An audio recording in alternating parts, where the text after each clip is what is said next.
everywhere, online,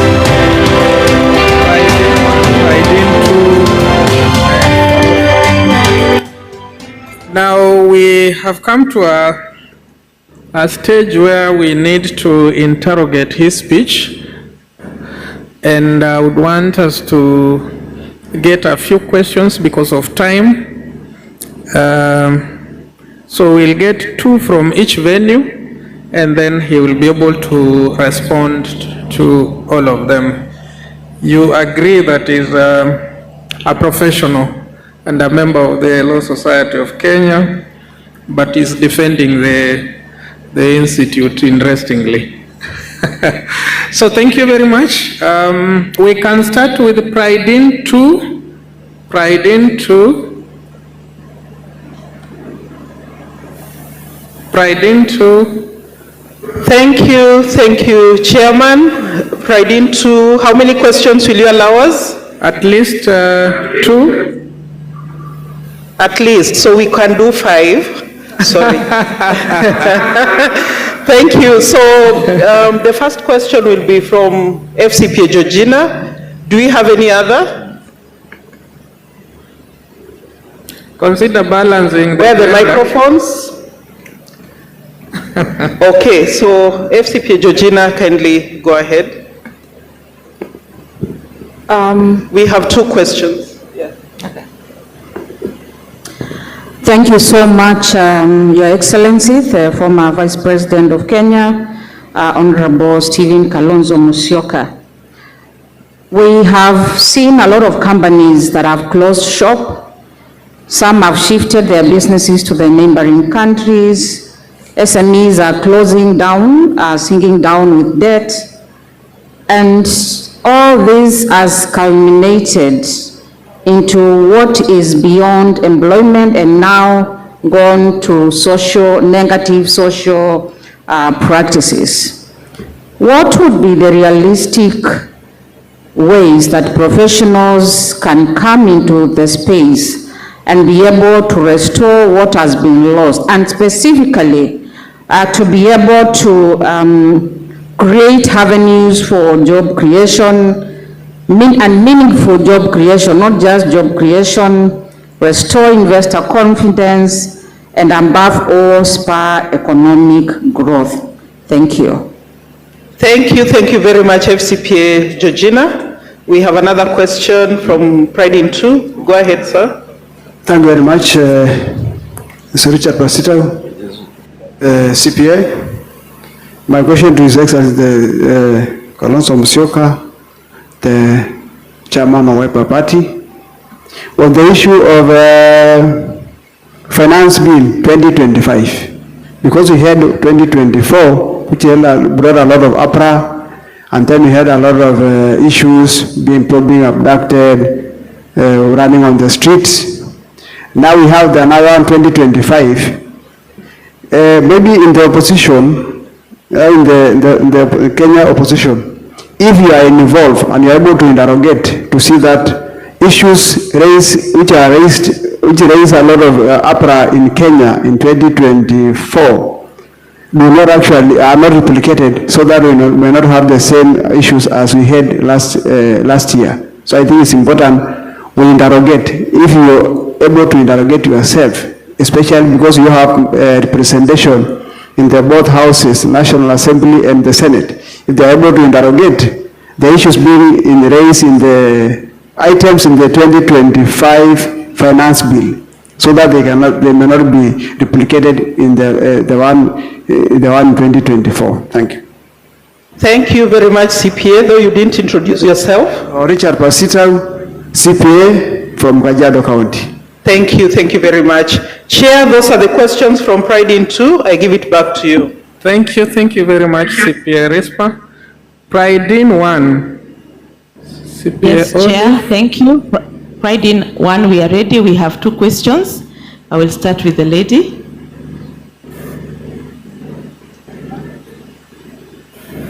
Put it close to you. Good morning, accountants. My name is Pieros Mukabi. I work for T sector. I would like to thank our former Vice President for the key highlights and also calling for accountants to step up. I have an appeal or a question. Kenya is number 3rd in the world in tea producing, and it plays a big role in foreign exchange in our country. But at the moment we are experiencing poor auction prices, and most of the factories are at the brink of closing, which will lead to loss of jobs and also poverty.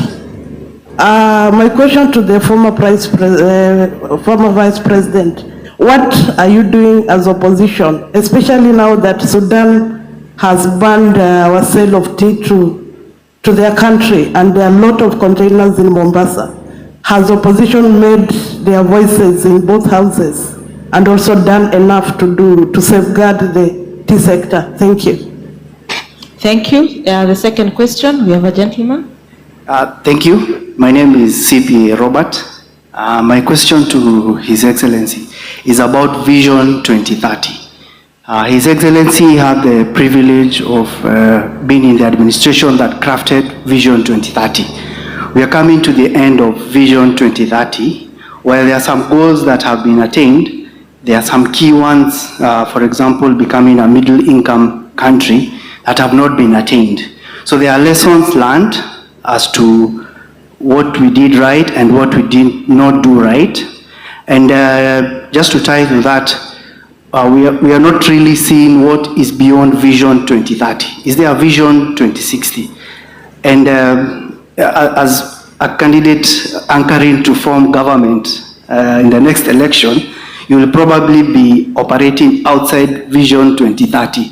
So it may be important for maybe His Excellency to clarify, the journey of Vision 2030 and the vision that the country holds beyond 2030, and the things that we can target, so that when our forefathers tell us South Korea, Singapore were at the same level with Kenya, we have a chance now to tell them that was the story up to 2030. Beyond 2030, we've probably caught up with them and even gone better. Thank you.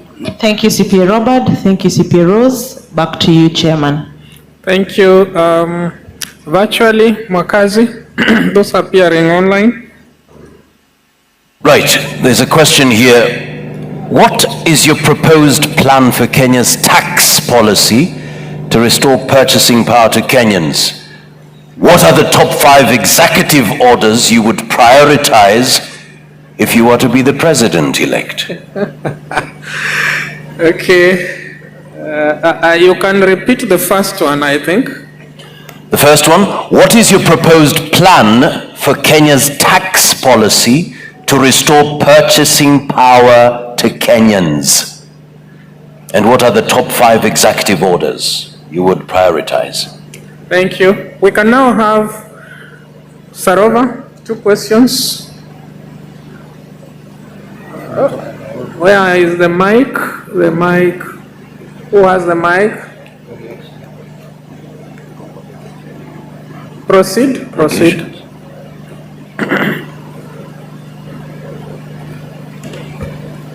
My name is CPA Albert Mutia Mailu, and my question is both to my party leader, Honorable Kalonzo Musyoka, and my senator, Bwana Wambua, who is here. And what I'm wondering is, I'm not feeling both of you as the opposition, and when things are not working well in Kenya, and when we are talking about 2027, I'm seeing the coalition you are trying to form is with the people who are already tainted. Are we really on the right direction? Thank you. Okay. Another mic is there? My name is Patrick Washira. I have one comment and a question to His Excellency Dr. S.K. Musyoka. One is that for the last 5 or so elections, because every year we have upwards of 60-70% new registrators. But the problem that Kenya remain, So what ails Kenya? What as voters do we need to do? Number two, in your position, esteemed position as alternative leadership of this country, is a call and request that you help us to elevate the level of debate. Currently, we are all engaged in a conversation about NGCDF, about GAF, about Senate oversight FAD, but nobody is talking about whether there is a prudent utilization of those funds. We are talking about should they go to the devolved government, should they go to the central government, but nobody is talking about making sure wherever the funds are, they need to be utilized properly. Number three, touching on audit, which is where most of... Limit the questions we have. Okay, thank you, Chairman. Let's have a lady. Those are two gentlemen. Yeah. Quickly. Yes.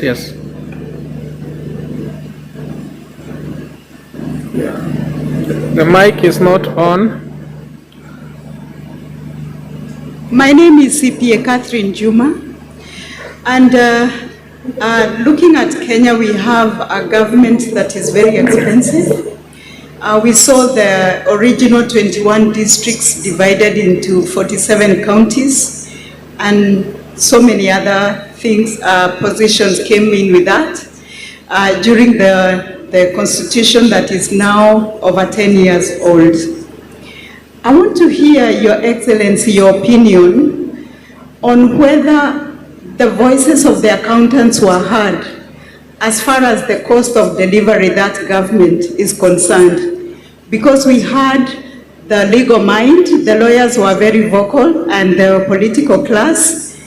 Would you, in your opinion, as a politician, say that the accountants were heard, or did we keep quiet? And are we doing anything to change how this country is governed as far as cost of delivery is concerned? Thank you. Okay. Finally here, those two, a lady. I think we are done.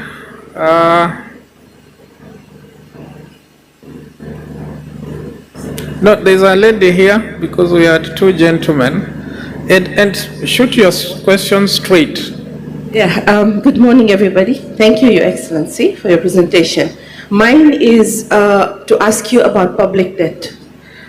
This has been a widespread concern, and as a Kenyan, as I read about the growing public debt, even with the local borrowing and the interest rates, it is something that is very, it needs to be addressed. So how would you intend to balance that out? Thank you.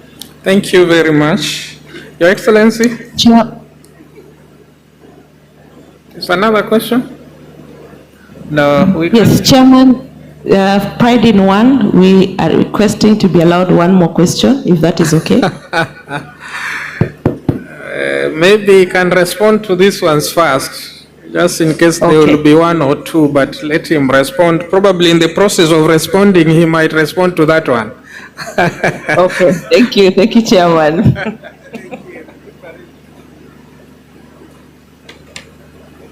Well, there are quite a number of questions, a handful, very useful questions. I'll start with Georgina. In fact, Georgina, along with another council member, appeared before our NADCO team at Bomas. I remember that name very well. I suspect, like the incoming president, she's from my part of the world. But that is not relevant now. What is important is a question she has put forward. We had then, and that's about, 2 years now, over 6,000 companies, Kenyan companies, were translocating to Tanzania, to Uganda. I'm not quite sure how many were translocating to Rwanda and Burundi, but those two countries specifically, over 6,000 Kenyan companies, because of the high levels of taxation, those companies translocated. That actually effectively meant those jobs went across our borders. And Catherine Juma, you would agree with me that losing any job is actually being ineffective cost-wise. Because these are the young people who are crying out for their country. They cannot get their jobs back. Therefore, Georgina, the creation of jobs will be a priority in the coming administration. And I think I can link that up with the question that the gentleman asked online. I think it was Mwakazi, what are the 5 issues, executive orders you would issue if you are to become the next leader? And I want to tell you, I've already pronounced myself on one very explicitly. And I repeat here before professionals, do away with housing tax. That is number 1. And that will mean that erosion of the payslip is looked after. I'm thinking very strongly, having been once Minister for Education, when we advised President Kibaki then to think of free primary education. And one time, please Kenyans may have forgotten, I actually ran to be president. If I do it, it will be second time round. And my votes were stolen, were they not? Got close to 1 million votes, and others were stolen. Never mind. That is history. But then I spoke very clearly about a 24-hour economy. This is time to think about it. If we are going to create those jobs, Madam Georgina, we have to work like bees. We have no time to waste. Every Kenyan who is unemployed is a big problem to all of us. And then they turn violent, we call them goons, and then become ready fodder for political leaders who have lost focus, and they believe they can buy leadership by employing goons. Look at what happened at the promulgation. I think former Deputy President Gachagua, not former deputy. Deputy President Gachagua just wanted to name his new political party. They could not even allow him. You pay goons to cause harm, possibly death to leaders. Kenyans must stand up and say, no. I, like Mahatma Gandhi, I believe in change which is free of bloodletting. And so we will say no to goonism, because these unemployed Kenyans, you give them 500 shillings and tell them, stone Madam President, they will do it. We have to get our conscience back. But free education should be taken a notch higher. Whether or not it will be my executive order number 2, will await the input of the professionals, Catherine Juma. But we can do free primary education, free secondary education in our public schools, and even free university education. If we stop the stealing, there will be free university education, because every Kenyan is entitled to the highest quality of life. Vision 2030, some friend talked about Vision 2030. And I've seen in your printed programs, talk about medium-term planning, the 4th edition, to try to achieve the objectives we had set ourselves, given ourselves about Vision 2030. What are you hearing? Do you hear the Ruto administration 1 minute talking about Vision 2030? No. What you hear them talk about is bottom-up. Goodness. Kenyans, I think we need to go for mental checkup. All of us. Bottom-up economics. One time William Ruto thought he was a student of Mwai Kibaki, was a foremost economist. Remember, as leaders, President Mwai Kibaki, when he was Minister for Finance, actually appeared in the Time magazine. That time is the most promising, one of the most promising African and world leaders. He lived to be that. You don't hear anybody talk about Vision 2030. But I can tell you, we have ongoing Vision 2030 projects that this current administration is doing nothing about, or they least care about them. I'll give you an example. A project that is supposed to produce 650 megawatts of electricity, known as the High Grand Falls Dam, should have been implemented by now. And that to add on to electricity, connectivity, and even be able to export our electricity. You know that at midnight, we receive from the Owen Falls Dam in Uganda so much. And yet this Vision 2030, which are all supposed to do entire irrigation of Tana River County all the way to Garissa counties. Nobody talks about that. Even the Mamambogas are forgotten. And you know, one of the things you do, like we did with President Kibaki, was to remove to zero rate the border borders. Do you know that a border today that would have cost 70,000 shillings is costing 150 shillings because of the taxation, Ruto regime? That will be another executive order. At least we have something that is helping the youth. And in terms of climate change discussions, again, I remind myself, I was Minister for the Environment when Professor Wangari Maathai won the Nobel Peace Laureate Award, and I was able to take her to Norway that time to receive that award. Environment is key. And when President Ruto met with Prime Minister Sunak, I think it was, of the UK, in Sharm el-Sheikh, Egypt, they discussed this project about the High Grand Falls.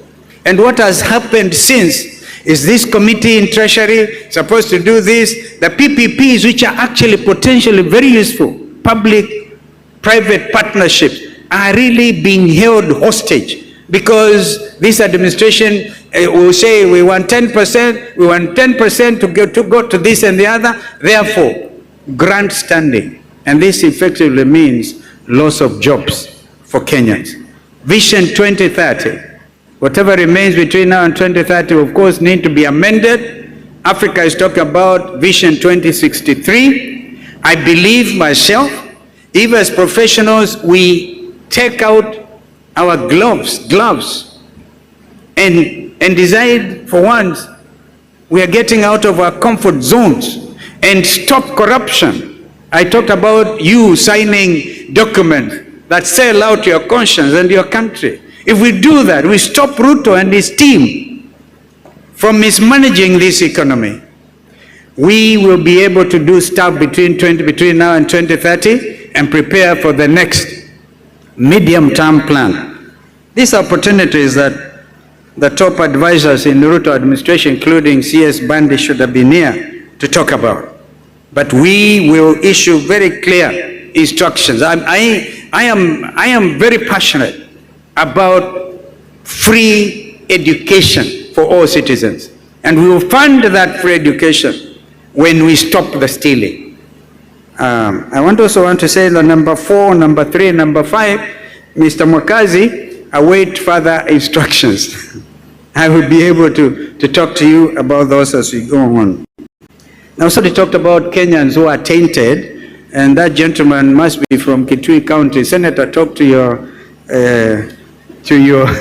elector, and let me tell you, now I'm talking like a professional lawyer.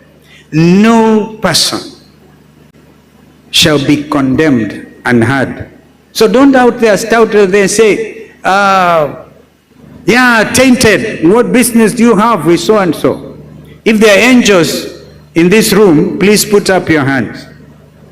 But there can be policies that draw the line.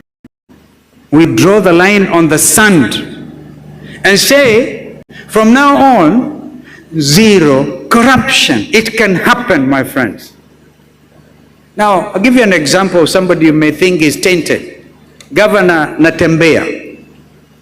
2 days ago, and I gave advance notice, he was haunted.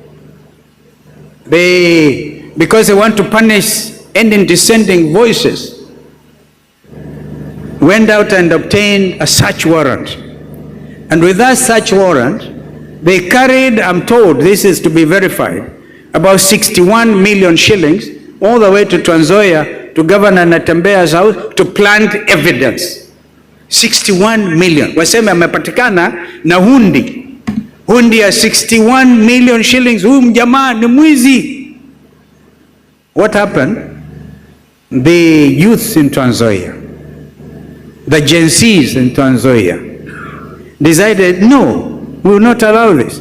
So what did they do?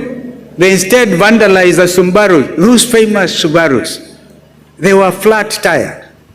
And to their amazement, they found the loot. There's a village called Matisi in Trans Nzoia. Go check Senator Ambua. That night was party time. Enjoying the 61 million evidence to be planted on Governor Natembeya. What a shame. What a shame. Well, former Minister for Agriculture, Mr. Linturi, you may say he's tainted, but he gave us assurance that he's not going to be condemned and hard. Atabeba mizigo ya watu wengine. Is going to talk to Kenyans about the fake fertilizer. Remember? Fake fertilizer. Who was responsible? Who did what? Thank you so much, brother, brother Dr. Wale. It's good to see you.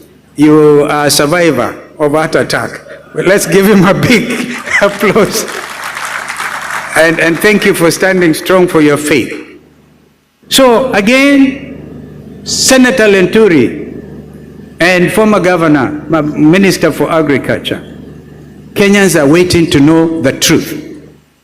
Although biblically the truth is Jesus Christ. And Kenyan, the leaders keep on saying, you shall know the truth, and the truth shall set you free. Kenyans want to know the truth about Mbolea feki. And then you see, kumbe the big boys, the bigger boys, were the ones involved. So don't judge people on the face value. Listen to their story. And even the Dao, the ignorant, I like the words of the Desiderata, the Dao and the ignorant, they too have their story. But every person must be subject to the same treatment under the law. So I talked about Vision 2030, and Rose Mukavi, amazing. Tea production, you know we have the tea auction here in Mombasa. Did you know that a Kenyan called Joe Kamau and his younger brother decided to be very active in the tea auction here in Mombasa? And they had created an extra 300 jobs for young Kenyans here in Mombasa. What happened to Joe Kamau over Christmas? In 2024 or 2023, he was arrested. Was taken around before DCI, and they could not provide any charges. They actually wanted to say money laundering, our professionals, money laundering. They found nothing. This young man was doing value addition to Kenyan tea.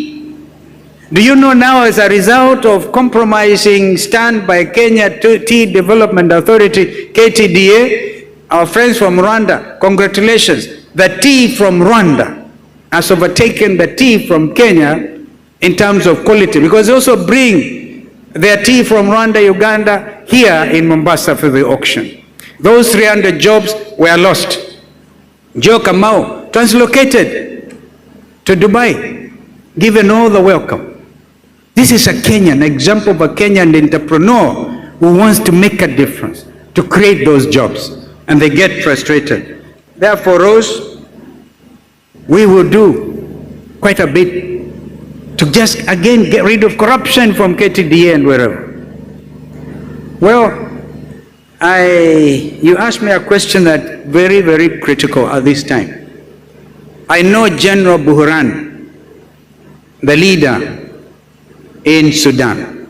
You know, after South Sudan became independent, they kept the names the Republic of South Sudan, headquartered, capital Juba, and Khartoum, the headquarters of Khartoum, now translocated because of the hostilities between RSF and the army.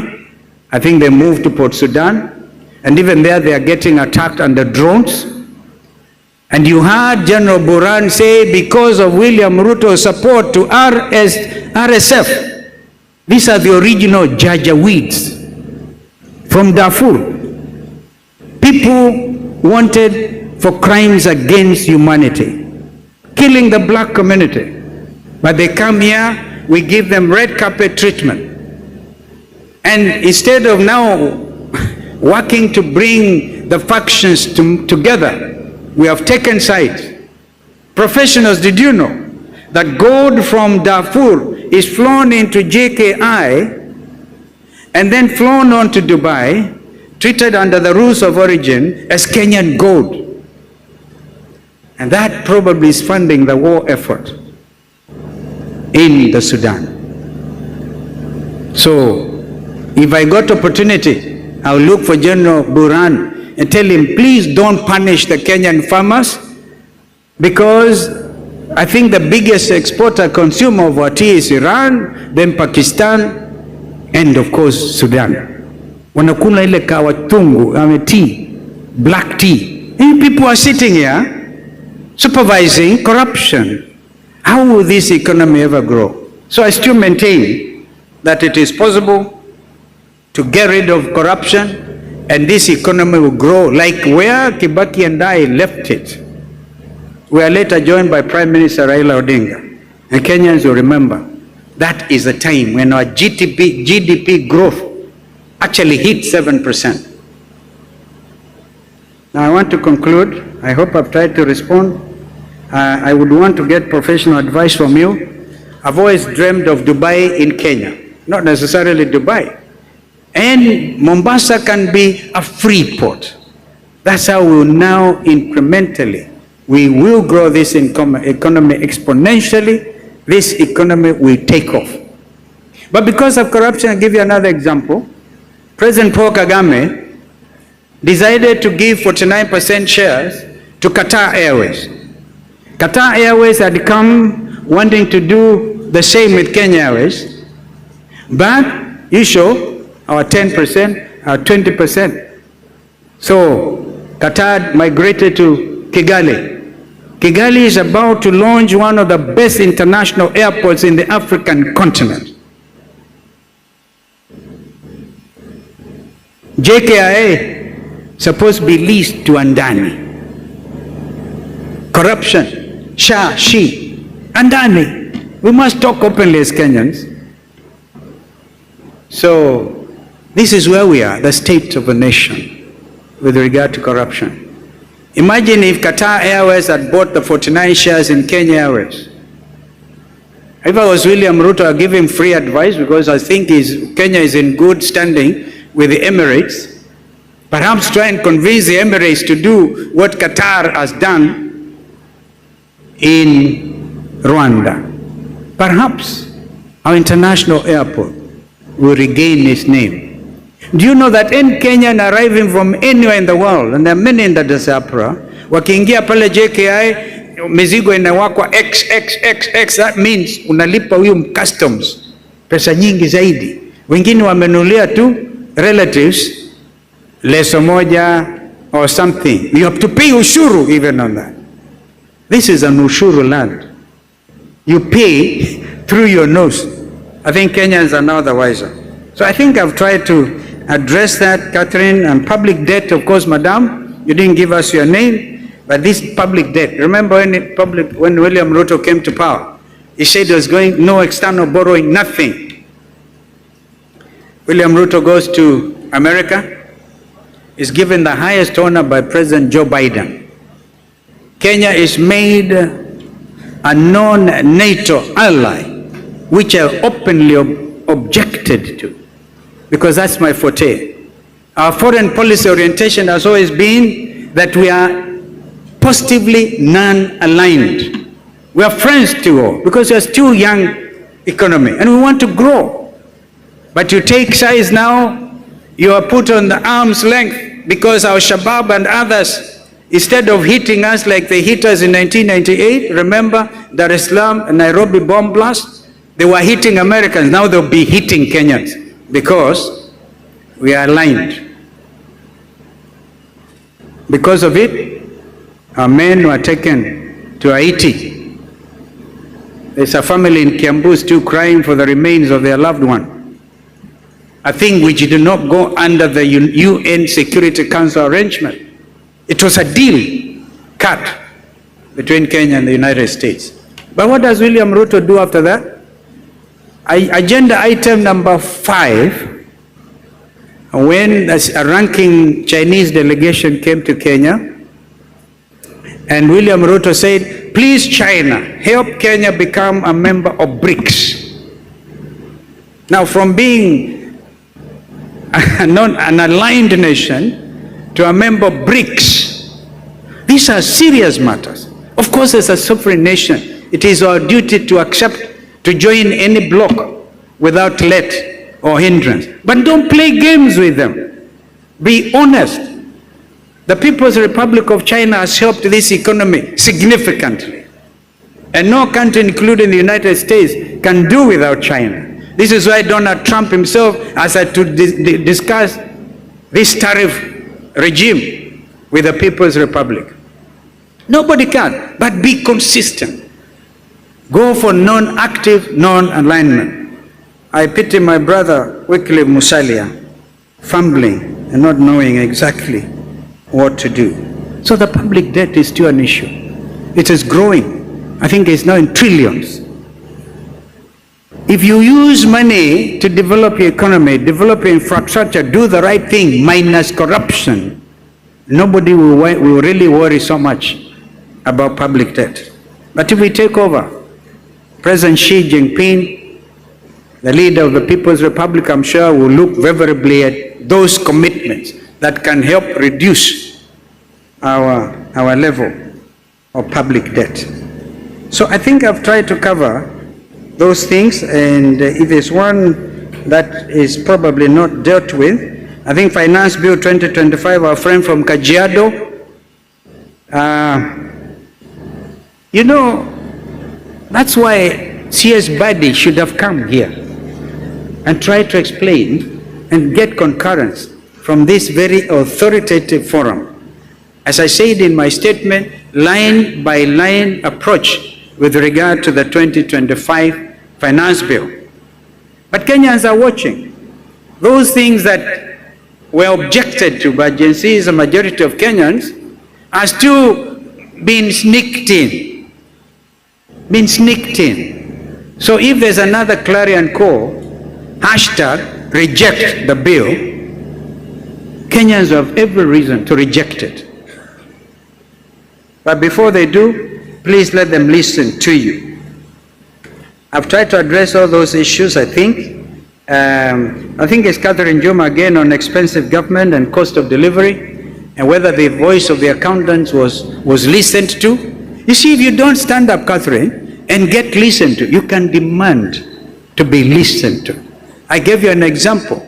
Your own professional goes in to sit as a member of that selection panel for the IEBC reconstitution panel. He fights, I don't know how well he fought or he got compromised, I don't know. But the name of your own chairman, who should be schooled in numbers better than the lawyers, right, gets ignored. And you are sitting here very comfortably. I think that accountants, if you allow me, I can teach you to demonstrate. I was almost killed in 2023 with Raila and Eugene Wamala, my colleague, almost got killed in Mathare.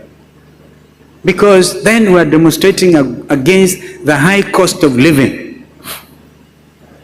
If you sit out there, don't think you look less of a professional by using your rights under Article 37. In fact, you'll be reinforcing. You know, this is the time, my friends, to do something for your country. Do something for your country. I saw somebody saying, I don't know whether William Ruto said, he set off for my friend Raila Odinga because Kalonzo alikuwa kichwa ngumu. Nitakuwa kichwa ngumu mpaka waende nyumbani. I thank you.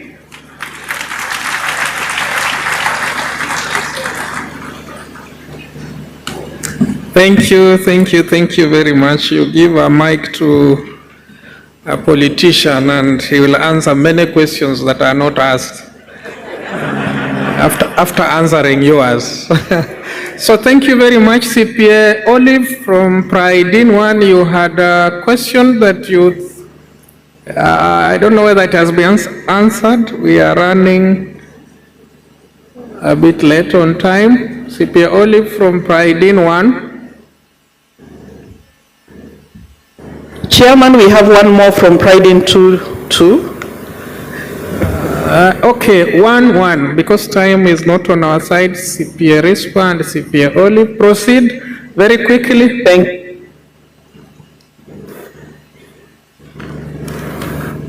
Pride in One, yes, our question is ready. Proceed, CPA Olive.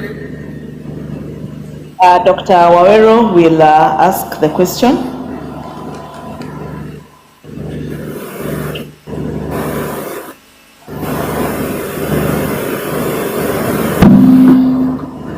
Thank you very much. My name is Dr. Wawero Jackson. I'll go straight to my question. Now that you have thrown your heart into the ring to lead the great country of Kenya, I request you to indulge us as accountants your position as a lawyer on odious debts. Given that our country debt is running at about 12 trillion, what will be your policy position on odious debt? Thank you. Rispa, Pride in Two. Pride in Two, we have a question from Council Member CPA Wycliffe. Go ahead. Thank you. My name, as you've said, is CPA Wycliffe Bichanga, Council Member. Your Excellency, this is about county governments. I think for the longest time, there's been a discussion about the economic viability of our counties. Will be good to hear what are your thoughts on this. That is it time we considered probably merging counties and capping the number, because there's been a discussion in terms of duplication and probably some duties could be done better if we had bigger regions. Thank you. Okay, thank you. Thank you, Chair. Back to you. Thank you. Your Excellency, you can take those two. Well, I thank you, Dr. Wawero Jackson. 12 trillion in form of debt, trillion shillings, I believe. And I think that I tried, though not with a sense of in-depth approach to deal with it, but these, some of them, what you're calling odious debts, there are other debts, you know, what I think even under Jubilee administration, what they tried to do that time was to borrow commercially, commercial debts. My expertise is in negotiations. And in business, you don't get what you deserve, you get what you negotiate. A lot of these debts will need serious renegotiation. But you must establish a level of credibility so the people with whom you are negotiating can take you seriously. So I will work with the accounting profession to have a relook at all these numbers and be able to know what needs to be done. On the economic viability of the counties, I think again, Madam Catherine addressed this issue when she was saying that the voice of the accountants was never listened to. Economic viability of the counties. Let me give you a very live example. Madam Shakila is the Secretary General of Wiper Democratic Movement. She's from the county of Lamu. Tell me, if you try to merge Lamu with Tana River, or merge the whole thing to create one coastal region, what that will mean. I believe myself, and I want to be able to convince the accountants on this. Again, when we deal with governance, you'll be able to even, instead of 47, not be able to sustain the 47 counties, all right? And then, by the way, there are other smaller constituencies, like in Taita Taveta, several 27 constituencies, which as we speak are still seen to be unconstitutional because nobody did anything about it. By the way, had William Ruto and Raila Odinga implemented the NADCO recommendations, because we specifically dealt with those issues, the country will be very far. But now we are faced with another election and a lot of prevarication, and nobody wants to commit. My view then will be we need to further interrogate, because if you're looking at amending the constitution, the lawyers will talk to you about the basic structure. The 47 counties are written in the constitution. To do anything about that, you need to go to the Kenyans with a referendum. On a referendum, make it a referendum issue. There were those who felt that time that instead of having the 47 counties, why don't we stick to the 8 original provinces? That's still a valid question. But the decision was taken by the Kenyan people at a referendum to establish the 47 counties. If you give somebody a right, that's a legal issue again. You give somebody a right and you want to take it away from them, you really have a lot of explaining to do. Therefore, the safe approach would be stop the stealing, stop the corruption, get people to develop themselves wherever they are. I hope I've answered you, and that was actually the question by council member. Was it Chama? It's the same thing. It will need a lot of consultation. I thank you.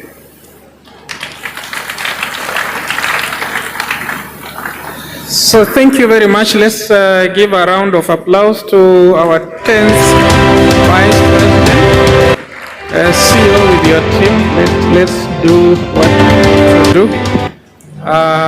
do.